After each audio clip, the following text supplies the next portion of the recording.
Located in northeastern Arizona, Petrified Forest National Park is one of the lesser visited and lesser known national parks in the region. Or maybe you're like me and didn't even know this place existed. Today I'm going to show you the 5 best things to do in this hidden gem if you are ever passing through. And I mean that literally because Interstate Highway 40 runs directly through the middle of the park, so it's one quick exit away from exploring. I'm going to save the best spot for last, so stick around or skip ahead because the last one is so beautiful. Starting at number 5. Number 5, Painted Desert Rim. In the northern half of the park, you are provided with the most colorful desert I've ever seen. The sand and rock are rich hues of red, pink, and orange. There are a ton of pull-off areas along the main road, running through the park where you can get out and take in the view from multiple different angles. Everywhere you turn, you are met with a new sight, and I can only imagine how beautiful this must look at sunrise or sunset. Unfortunately, the park is really small and has limited hours of operation. So when I went, the park closed during sunset hours because the park is only open from 8 a.m. to 5 p.m. daily. But stopping at a few of the pull-off areas and taking in the painted desert is definitely something you can't miss. Number 4, Puerto Pueblo.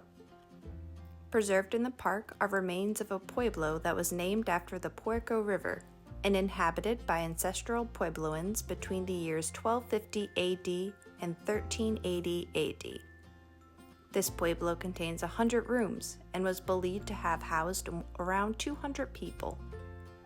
Walking through this site, you were able to see a small fraction of the building built all those years ago. It is estimated that only a third of it has been excavated. There is evidence that this was a thriving area where they farmed squash, corn, and beans, and was a center for travelers and traders passing through. On the outskirts of the ruins, there are petroglyphs visible from the trail. Petroglyphs are historical rock carvings, and these were beautiful. Historians are able to gather information about early communication, values, beliefs, language, and stories from these carvings left behind. But all I was thinking was that this is evidence that even ancient people were better artists than me. And they were carving in rock. Alright, I'm done being mad about it. There's also a building here filled with information about the waves of people that settled this land throughout the last 1,000 years, where anyone who is a history buff could get lost in for hours and be out of the sun for a little bit. Number 3, Blue Mesa. I must say I was skeptical about this one at first. This is a section of the park that looks exactly like Badlands National Park in South Dakota, but with an unexpected twist. The clay hills contain bands of blue bentonite clay. Yes, it actually has a blue hue to it. I have never seen anything like it. When you think of clay, you often think of orange like we saw in the painted desert. But this unique landscape contains blues and purples. You can get out and do a mile hike through these gorgeous hills, or you could simply drive along the rim and view them from the main pull-off areas. This park seemed to be designed for quick stops as you drive through. But if you do want to stretch your legs, this is an excellent place to do so. And where else are you going to see blue clay in a desert?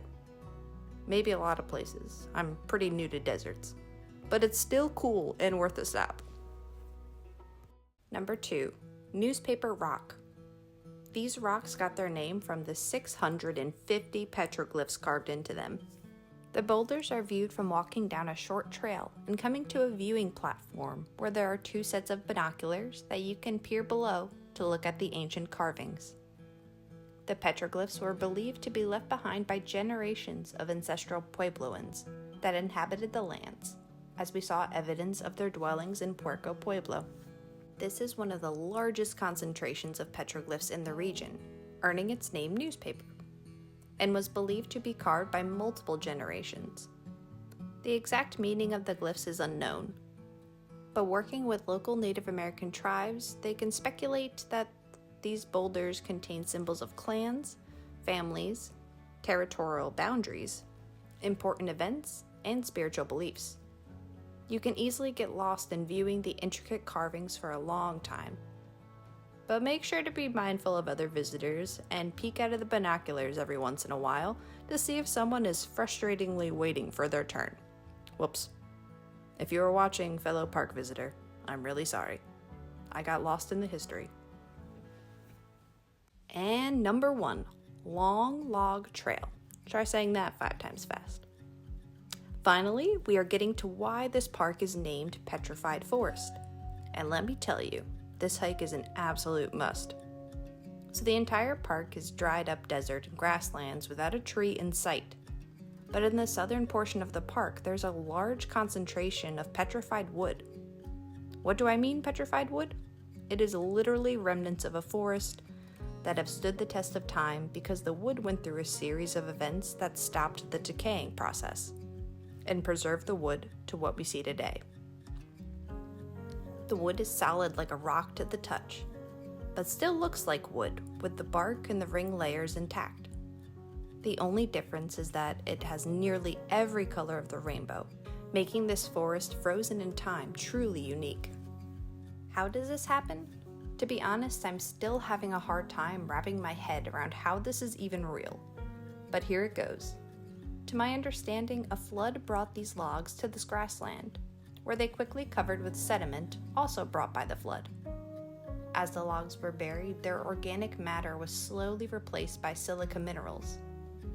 Then, as erosion happened, these logs were once again brought to the surface, but with new colors. And these are the logs that we see on the trail today, in the middle of this grassland. Also visible on this trail is a house made between the years 1050 AD and 1300 AD. And get this, they made the house with pieces of the petrified wood and mud, making this house the most beautiful and colorful house I have ever seen. It likely housed a single family at the time and has been preserved all these years. This small park is definitely worth a stop. While you can't take any of the petrified wood you see on the trail, there are some available for purchase at the park's visitor centers. I mean, where else in the world can you see the most beautiful and colorful forest, stuck in time, in the middle of nowhere? Truly an incredible sight to behold. Thank you so much for watching.